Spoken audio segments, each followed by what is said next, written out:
ஒரு பெண் விரும்பினால் கூட, ஒரு ஆண் விரும்பினால் கூட ஒத்த கால நிக்கிறாங்க பெற்றோர்கள் பல பேர். முடியவே முடியாது, அதற்கு வாய்ப்பே இல்லை. நான் யார கை காட்டணும் அவனை தான் நீ திருமணம் முடிக்கணும், நான் யார கை காட்டணும் அவங்களைத்தான் நீங்க கல்யாணம் முடிக்கணும். ஆண்களுக்கு அவனுக்கு விருப்பம் இருக்கோ இல்லையோ, அவன் ஏத்துக்கிட்டானோ இல்லையோ, அவனுக்கு பிடிச்சிருக்கோ இல்லையோ, அதை பத்தி எல்லாம் எங்களுக்கு கவலை இல்ல. நாங்க தானே உங்களை பெத்தோம், நாங்க தானே உங்களுடைய பெற்றோர்கள், நாங்க சொல்றதா நீங்க கேட்கணும். நீங்க எஜமானர்கள் இல்லையே. அவர்களுடைய எஜமானன் யார்? அல்லாஹ்.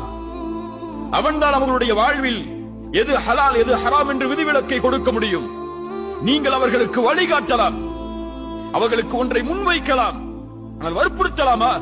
எத்துணை பெண் பிள்ளைகள் என்று வற்புறுத்தப்பட்டு திருமணம் செய்த காரணத்தால் தாங்க முடியாம ஒரு வருஷத்துல வந்து தலாக்கு கேட்கிறான், குலா கேட்கிறான்.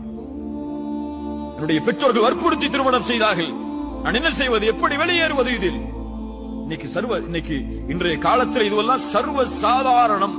தலா கேட்கிறது, குலா கேட்கிறது எல்லாம், குலா கேட்கிறது எல்லாம் இன்னைக்கு காலத்துல சர்வ சாதாரணம். ஏன் கம்பல் பண்ணி மேரேஜ் பண்ணி வைக்கிறது? உனக்கு பிடிக்குதோ இல்லையோ, இப்பதான் உனக்கு கல்யாணம், இவங்களதான் முடிக்கணும், இவங்களதான் நீங்க முடிக்கணும். எனக்கு அந்த பெண்ணை பிடிச்சிருக்கு, திருமணம் செய்ய ஆசைப்படுறேன், அப்படிலாம் பேசக்கூடாது. அதெல்லாம் பாவமான பேச்சு, அதெல்லாம் குற்றமான பேச்சு. உன்ன அப்படி வளர்க்கல, என்ன ஹராம் செஞ்சா? அந்த பெண்ணை அப்படி முன்வைத்தால், அப்படி அந்த பெண்ணை ஒருவன் பெண் கேட்டு வந்தால், அந்த பெண்ணுக்கு யாரும் தெரியாது, அந்த பெண்ணை தெரிஞ்சு ஒரு ஆள் ஒரு பெற்றோட்ட போய் பெண் கேட்டு போறானா, அவ்வளவுதான். அவர் ஐயோ என் குடும்பம் இப்படி கெட்டு போச்சு நிக்கிறார். அதுல என்ன தவறு இருக்கிறது? ஹலால் தானே. ரசூலுல்லாஹி ஸல்லல்லாஹு அலைஹி வஸல்லம் அவர்களிடத்தில் பெண் கேட்டு வரவில்லையா?